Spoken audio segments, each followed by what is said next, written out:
Record सरकार कह रही है, रिकॉर्ड हमारा विकास दर हुआ। रिकॉर्ड ये विकास दर का नहीं हुआ है, रिकॉर्ड कुछ और बने हैं और 78 साल के रिकॉर्ड लुढ़के हैं। मैं 78 साल यानी कि 8 दशक, मैं 8 रिकॉर्ड बताना चाहता हूं जो आपकी अर्थव्यवस्था की मौजूदा रिपोर्ट कार्ड आपके सामने पेश करेंगे। 78 वर्ष में अगर हमारी मुद्रा करेंसी अगर सबसे निम्नतम स्तर पे पहुंची है तो वित्त मंत्री जी आपके इस कार्यकाल में आज सबसे निम्न स्तर पे पहुंची है। मैं देख रहा था आपका बयान आया कि रुपया इतना नहीं गिरा जितना डॉलर मजबूत हुआ है। हम हरियाणा से आते हैं, कुश्ती खेलते हैं, तो वही बात होगी कि 2 पहलवान आपस में लड़े और जो हारा उसके पिता ये कह रहा है कि मेरा बेटा नहीं हारा, वो दूसरा ज्यादा मजबूत था इसलिए हारा।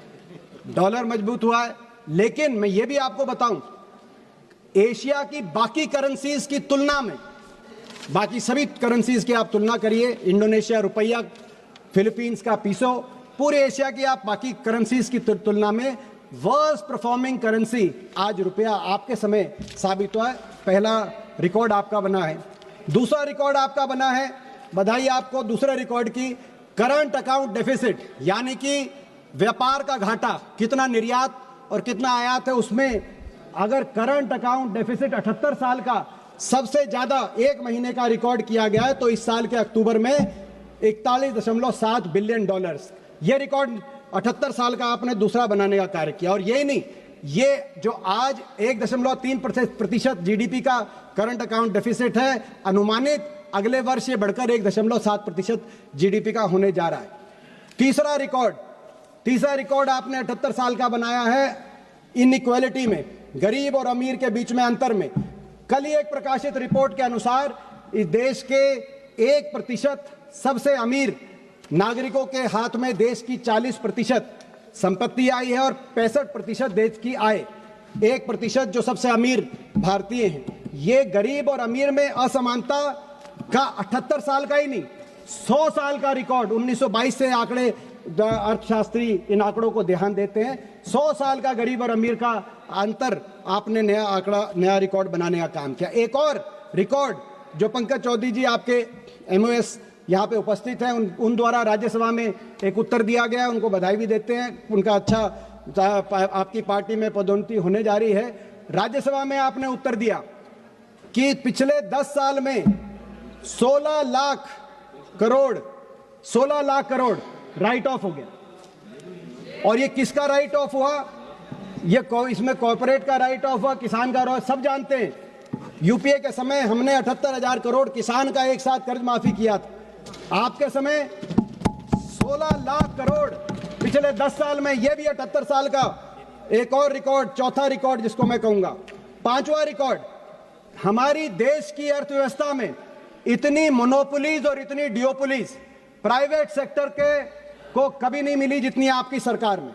आज हम क्या देख रहे हैं, हवाई चप्पल से हवाई जहाज तक बैठने का आपने सपना दिखाया, लेकिन हमारे समय एविएशन सेक्टर के अंदर कंपटीशन था। Jet, Kingfisher, spice jet, air Asia, Vistara, GoAir, अब क्या है 65% मार्केट शेयर अकेला इंडिगो को और 26% एयर इंडिया को, दोनों मिला के 91% मार्केट शेयर। दोनों वो आपस में बात करके अगर रेट तय कर दें, हमारे देश के हवाई यात्री के पास कहीं पेटिशन का मौका नहीं। इसी को कहते हैं डुओपोली और मोनोपोली। और केवल एक सेक्टर तक सीमित नहीं है, टेलीकॉम सेक्टर में जहां हमारे समय डोकोमा, यूनिनोर, एयरसेल, वोडाफोन, आइडिया, जियो, एयरटेल, अब सब समाप्त, केवल 2 रह गई। जियो और एयरटेल दोनों मिलाकर अगर हम मार्केट शेयर देखें, 80% टेलीकॉम का मार्केट शेयर केवल जियो और एयरटेल के पास। आपस में वो तय कर लें तो कंज्यूमर के पास कहीं जाने का कोई रास्ता नहीं। इसी तरीके से मैं एक आपको उदाहरण देना चाहता हूं वित्त मंत्री जी, बड़े जो हम देखते कैपिटलिस्ट इकोनॉमीज हैं, अमेरिका का उदाहरण। अमेरिका में हर सेक्टर में डुओपोली और मोनोपोली को रोकने के लिए कानून है, कंज्यूमर के हक में कानून है कि 30% से ज्यादा किसी सेक्टर में किसी एक कंपनी का मार्केट शेयर नहीं हो सकता। एयरलाइन में भी वहां 30% मैक्सिमम शेयर, उससे ज्यादा होता है तो उसको रोकते हैं। टेलीकॉम में भी, सारे सेक्टर में। हमारे यहाँ कुछ नहीं।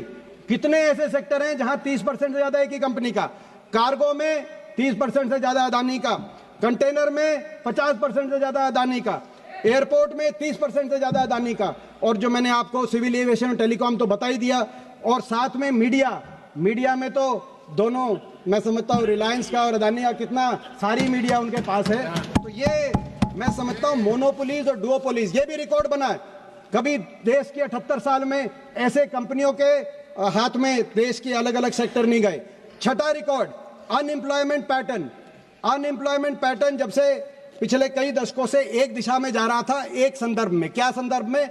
लोग मैन्युफैक्चरिंग सेक्टर में जा रहे थे और कृषि क्षेत्र से आ रहे थे। एग्रीकल्चर सेक्टर में हमारी जो वर्कफोर्स है उसकी संख्या घट रही थी और मैन्युफैक्चरिंग में बढ़ रही थी। लेकिन आपके सरकार में पिछले 3 वर्ष में ये ट्रेंड चेंज हो गया।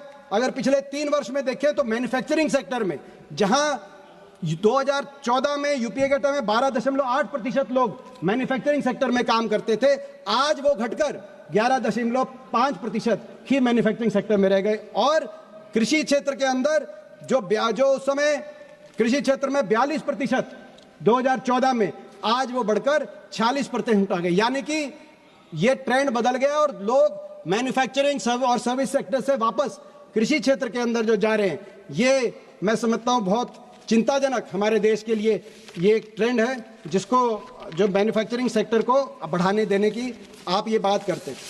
इसके बाद हमारा एम्प्लॉयमेंट सातवां रिकॉर्ड, 6 रिकॉर्ड मैंने बताए, 78 साल के जो रिकॉर्ड बनाए आपने। 7वां रिकॉर्ड डेट। आज तक कभी देश की सरकार और सारे जितने हमारे प्रदेश की सरकारें हैं सब पे मिलाकर इतना कर्जा नहीं चढ़ा।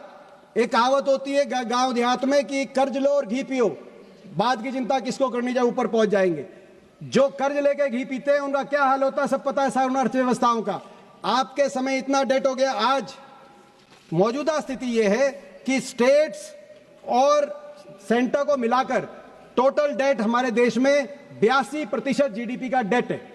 और ये जितनी भी समकक्षीय हमारी अर्थव्यवस्थाएं हैं, जिसमें डेवलपिंग नेशंस आप कहिए या पर कैपिटा इनकम के हिसाब से जो समकक्षीय हैं, Philippines, Vietnam, Indonesia, Bangladesh, Sri Lanka, Pakistan, जितनी भी साउथ अफ्रीका, ब्राजील, अर्जेंटीना, किसी में भी 30-40% से डेट ज्यादा नहीं है। डेवलप्ड इकोनॉमीज में इतना डेट होता है, अगर अमेरिका में, जापान की आप बात करें, क्योंकि वो एक स्तर तक पहुंच जाती है इकोनॉमी।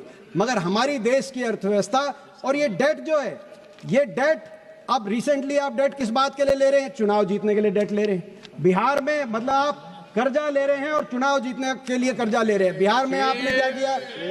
मैं हरियाणा का बताना चाहता हूं। हरियाणा के अंदर चुनाव से 2024 से 1 साल पहले हरियाणा के अंदर कुल मिलाकर 8.6 लाख बीपीएल कार्ड थे। चुनाव के लिए आपने बीपीएल कार्ड की संख्या बढ़ाकर 52 लाख कर दी और हरियाणा के 2.53 करोड़ मतदाताओं में से 2 करोड़ बीपीएल बन गए। मतलब हरियाणा की आबादी 75% चुनाव के समय, विधानसभा चुनाव के समय आपने 75% below the poverty line declare कर दी।